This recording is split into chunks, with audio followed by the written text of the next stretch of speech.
Welcome to E-commerce with Coffee, a podcast powered by Amber Engine, where we share e-com secrets for brands over your favorite brew. We start with the caffeine and then leap enthusiastically into behind-the-scenes e-com insights that led to the success of our guests. I'm Nate Svoboda, and I'm about to serve you up the best. Let's get started.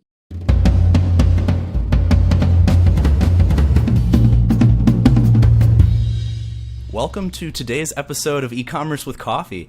I am particularly excited today to be speaking with Ben Parr. He is the president and co-founder of Octane AI, which is a zero-party data platform that helps Shopify and Shopify Plus merchants.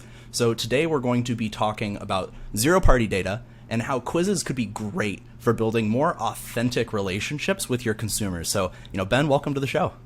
Thank you for having me. Am I allowed on the show, by the way, if I'm currently drinking green tea instead of coffee? Or is that, against the rules? We have had some non-coffee drinkers. Are you exclusively tea? Do you ever drink coffee? Oh, I drink coffee all the time. It's just, if I'm going to get a caffeine kick after the, morning cup or the morning 2 cups, I will usually switch to green teas for my sanity. Hey, you are a coffee drinker, but tea drinkers are just as welcome. I think we need to change the show name to E-commerce with Caffeine. I think that might be more fitting. We've also had a ton of people on here who don't even really use caffeine. So I guess whatever you need to have that natural energy, some people don't even need any help with that. Who knows? Everyone's different. There are so many different kinds of drugs that can keep you awake. But don't turn to anything except caffeine, because caffeine is great and good for your health. And I will fight anyone who says otherwise. I love that. I love the energy. Well, Ben, I think before we kind of dive into the meat today, right, my understanding, you co-founded Octane AI in 2016, right? And you guys have been seeing tremendous growth in the past few years.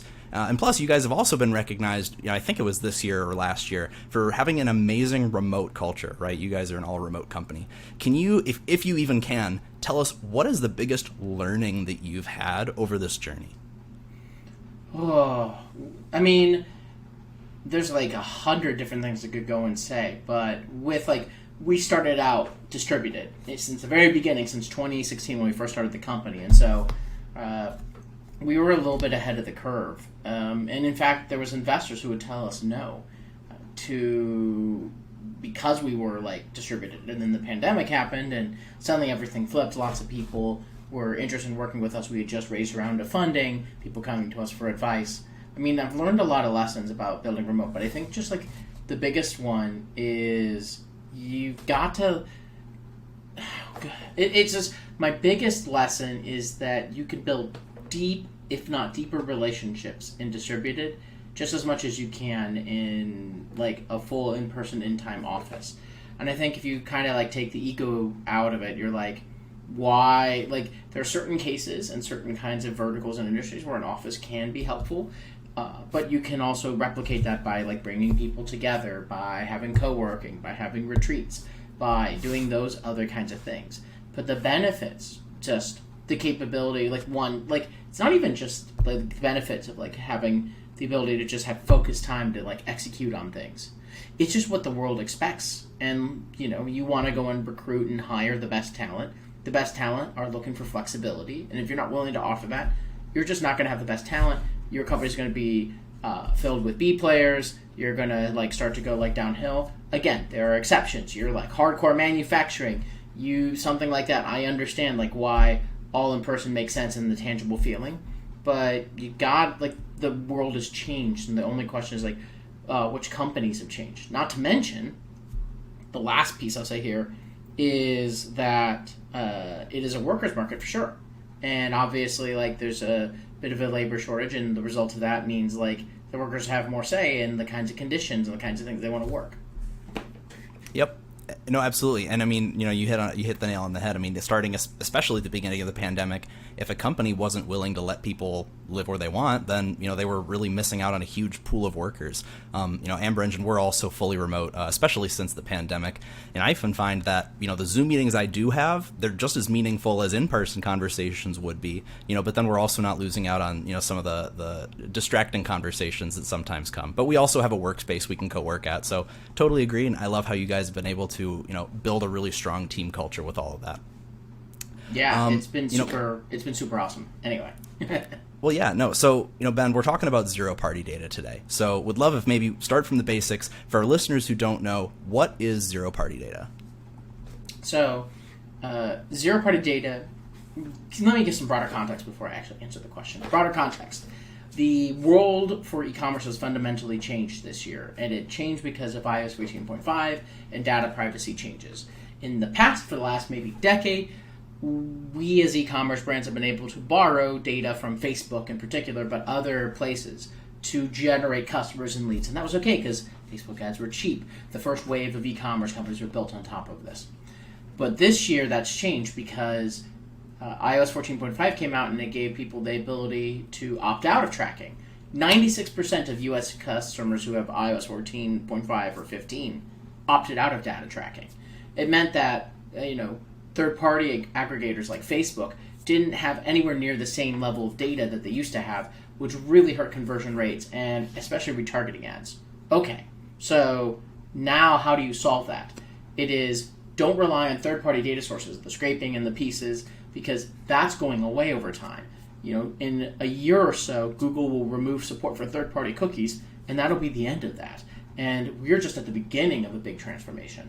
So what do? You need to have your own data set to do your own retargeting, both on ads and through especially email and SMS and channels you own. And to do that, you need first-party data, which is data that you're tracking, behavior data. This is things like people making purchases. This is Google Click data, analytics, things like that. But the really important data, the most valuable data, is zero-party data. That is the data that you collect directly from your customers volunteered. It comes often in the form of you asking questions and them giving answers. This is how you get detailed data like skin tone, what people are looking for, what their allergies are, taste preferences, who they're shopping for, data that you cannot collect anywhere else. And if you have that data, and you can reference that data in your ads, in your email, in your SMS, I don't even have to tell you, but I'll give you stats later, you're going to vastly increase revenue and future-proof your business against all the privacy changes that are happening because you will have your own data set that you own. So I guess, and you touched on this a little bit, right? Obviously, the value of, building a foundation that makes it easy so when these data privacy changes are happening, you can be flexible. So what was it that you saw in the user experience that addressed this, right? Obviously, I can think of a few from things that I've heard you say in the past, but what benefits the consumer from a brand having the access to this zero-party data? So let's talk kind of through that experience because that's what we at Octane do, right? One is like the first experience you have, which is when you get on the website, you're not exactly sure what you're looking for. Maybe like, I need to fix my skin, but I don't know which skincare routine to take. This is where something like a guided shopping experience or a quiz, which is like our Star Shop product, helps with. It is helping with consumers who are like, I need a little bit of help figuring out what to buy. The equivalent in the retail store is the associate or the consultant in the store that's giving you guidance, asking you questions, helping recommend products so you have a lot of confidence in your purchase and educating you through the process. That's what a quiz can help you go and do on the website. Vastly increases conversions, vastly increases the AOV of customers going through. But that's like not even the main benefit. The main benefit is taking that data and leveraging it in email and SMS. And that's super useful for an end consumer because instead of getting sent 50 emails about random things that are not relevant to them, they can just get sent one email that's really relevant. Pretend that you're a pet food brand and you ask if they have a cat or a dog. They say they have a cat. You don't have to send any emails about dogs, which are completely useless to this person. That personalization actually cleans up their inbox, makes the recommendations much more effective and helpful and targeted. They don't have to sift through things that are not relevant to them.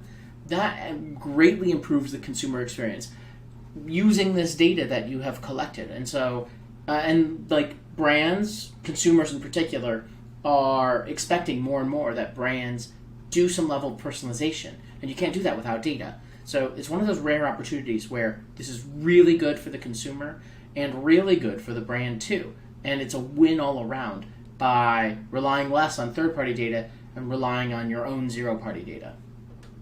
I love that because, everyone, when they're talking about, these data privacy changes and, you mentioned Facebook, you mentioned Google, the consumer is now just going to get blasted with emails because the brands aren't going to even necessarily always be able to target directly, right? But so having access to this data, I love that. Now, I'd imagine, there's a lot of psychology that goes into building these quizzes, right? So I wonder if you could speak to, are there any, specific factors about the quizzes that you create, or any, anything specifically that drives the urge for the user to engage?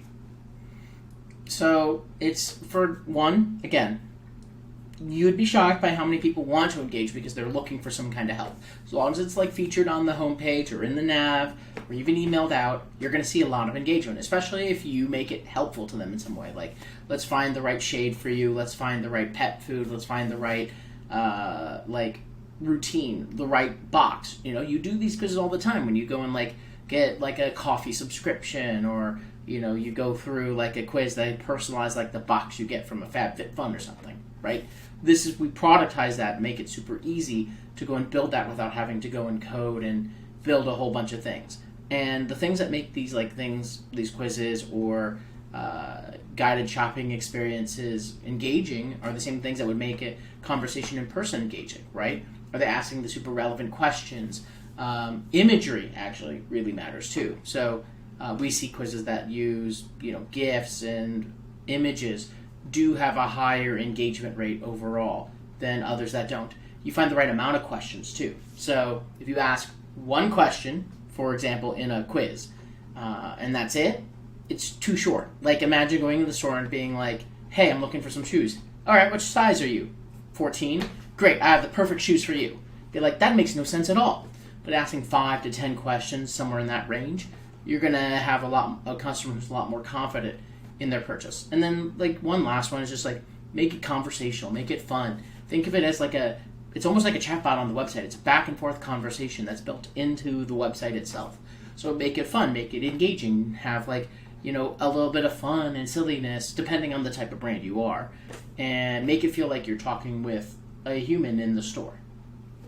I appreciate all the examples that you just gave. I think there were a lot of great nuggets in that.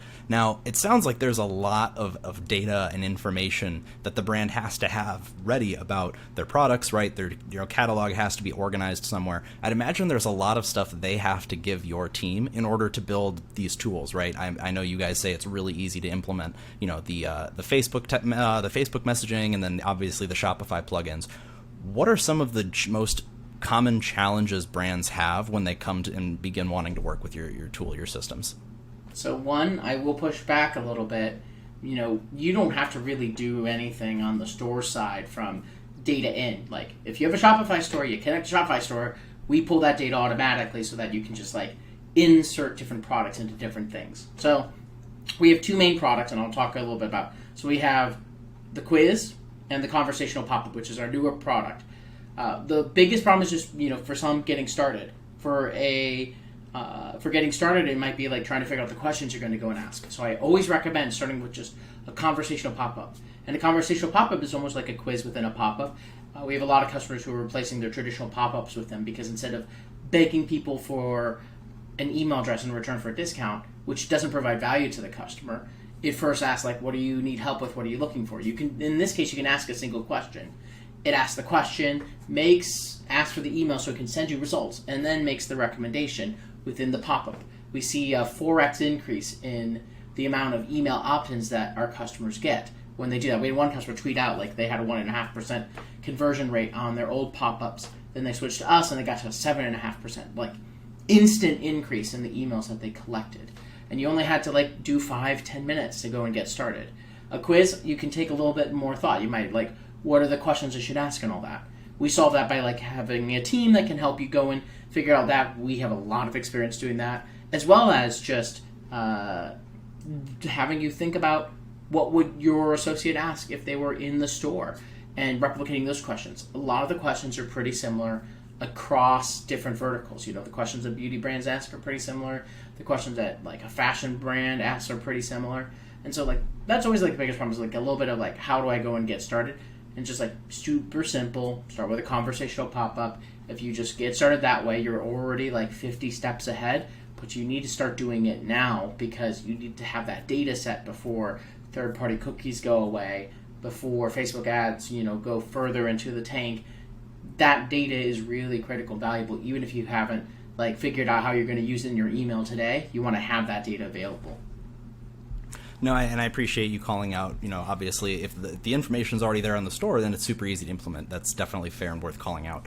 I guess I know you've talked before about, the alternative to these conversational pop-ups or these quizzes is going to a website, and I'm sure everyone's seen this. Hey, give us your email, we'll give you a 20% off code, right? Something like that.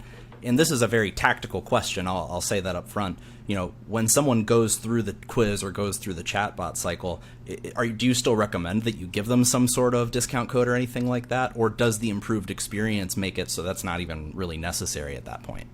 Depends. I'm sure on the that's brand. a case-by-case basis. It's exactly case by case. We see both. So some still offer the discount. It makes sense. It has a big increase in conversions. Of course it's going to. But we see some brands that don't do it, and they do really well as well. I would suggest A/B testing it. I would suggest, depending on the kind of brand, you're a luxury brand, you're probably less likely to do that than, say, maybe a different type of brand. Nope, that's fair. Now, a minute ago you talked about when you, at the end of this quiz, you have the gated screen. It says, hey, give us your email, we can send you the results, but it'll, obviously still show it there in the pop-up. So obviously that is great for consumers. It's not necessarily preventing them from seeing, the results of the quiz, but what do you think are factors that would prevent a consumer from finishing a quiz, right? I mean, maybe aside from just it being too long, I guess I'd love to open that up. So one interesting thing is you don't actually need them to finish it to get value out of it. So I'll give you an example. Maybe you are a fashion brand. You ask the first question of what you're shopping for: shoes, pants, socks, underwear, and then they leave. They could give you an email address or whatever.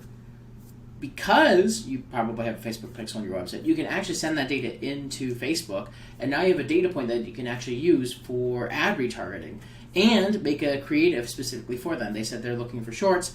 You could show that customer a targeted ad about, like, hey, we've got some specific shorts that you might like.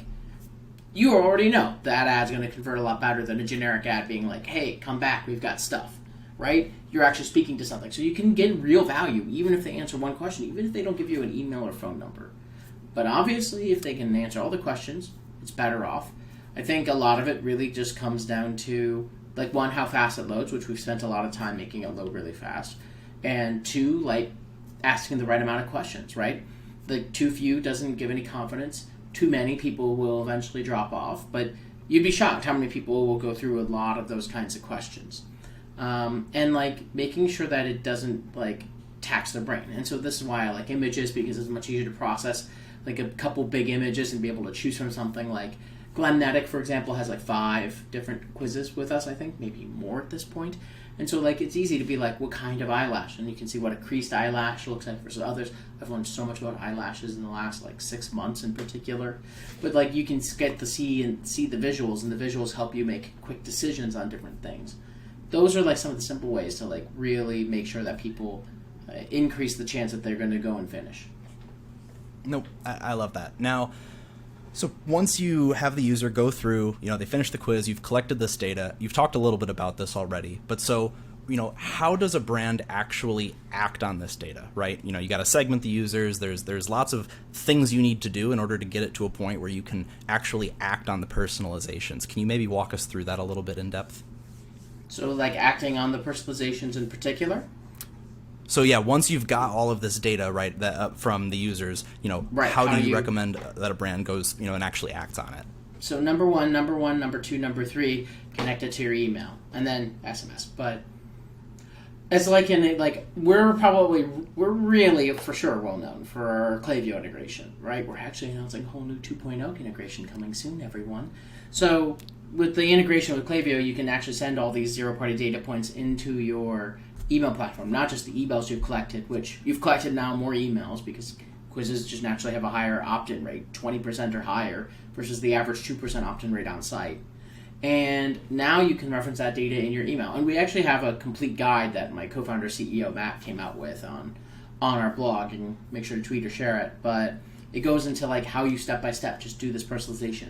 Super simple things. Your welcome series, it could, like, the first email can reference, like, the right, like, food for your cat, and it can just change the cat or dog based on the way they answered, and then the email can, like, have, like, the most popular products for that category, or the actual results that they got from their results page.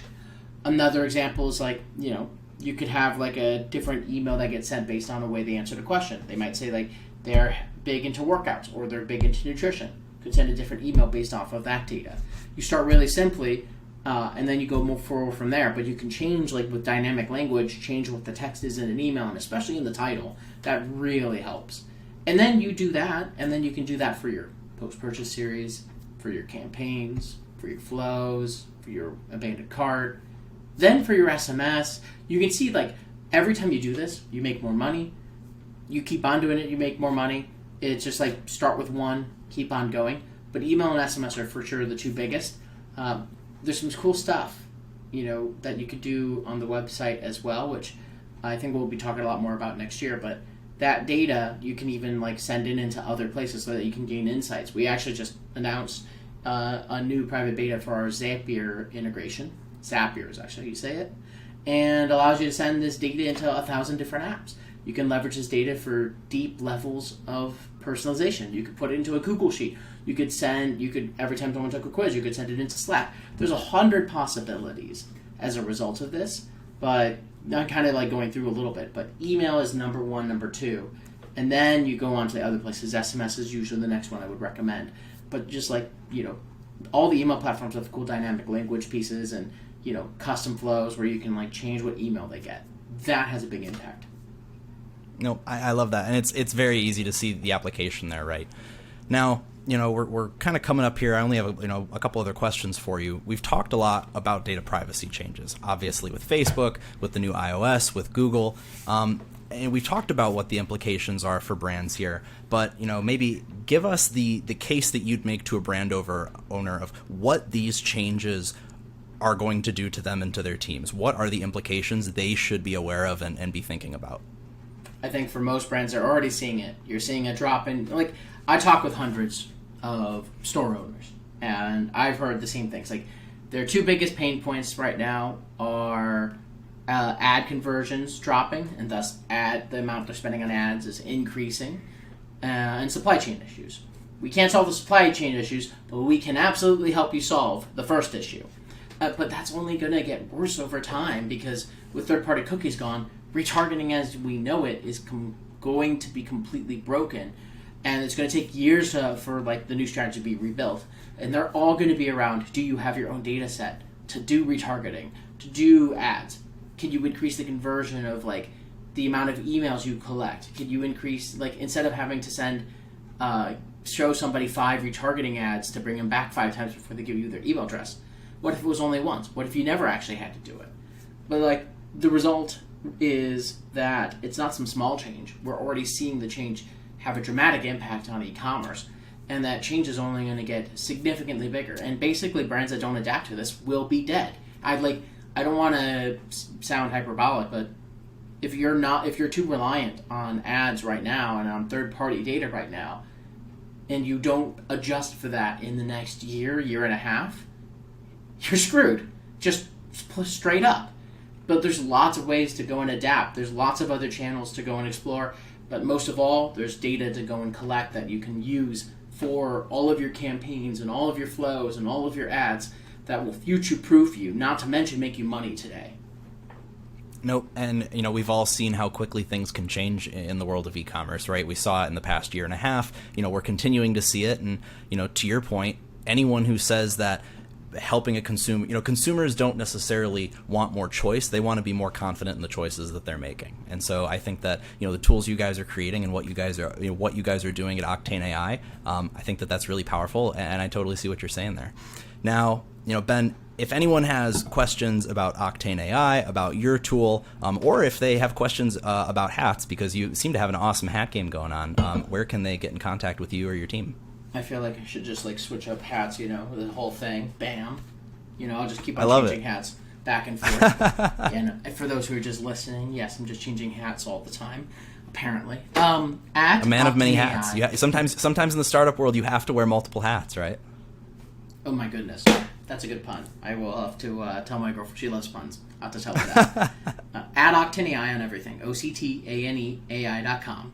I actually strongly suggest you take our quiz on our site. We eat our own dog food. You can actually see what a personalized email flow looks like based off of collecting data. It also will give you like step by step of like how to get started and the ROI based on your industry of what the zero party data marketing can do for you. And then it's at Octane in every social network. I'm at Ben Parr, BenParr on every social network. If you like hearing me talk about all sorts of things, but yeah, take that quiz is probably the biggest one. We also have some amazing guides. We have a deep guide on zero party data, octaneai.com/playbook. We come out with these playbooks every year. So we're always just trying to create more content to like help educate our customers and our friends and our partners, because a lot is changing and we're doing a lot of research in this area and spending a lot of time in this area and trying to share some super actionable advice and feedback and detailed guides on how to like set up these flows, set up these like guided shopping experiences, collect this data. I love that. Everyone definitely go check out their resources on their site. And, it's always great to be that source of knowledge for people who need it. So, Ben, it's been a pleasure speaking with you today. I really appreciate you sharing your time with us. Thank you for having me. Woo! I would spin. That's it for this episode of E-Commerce with Coffee, powered by Amber Engine. If you haven't gotten your fix yet, be sure to get more e-commerce brand secrets on our website at amberengine.com. And don't forget to subscribe for more episodes.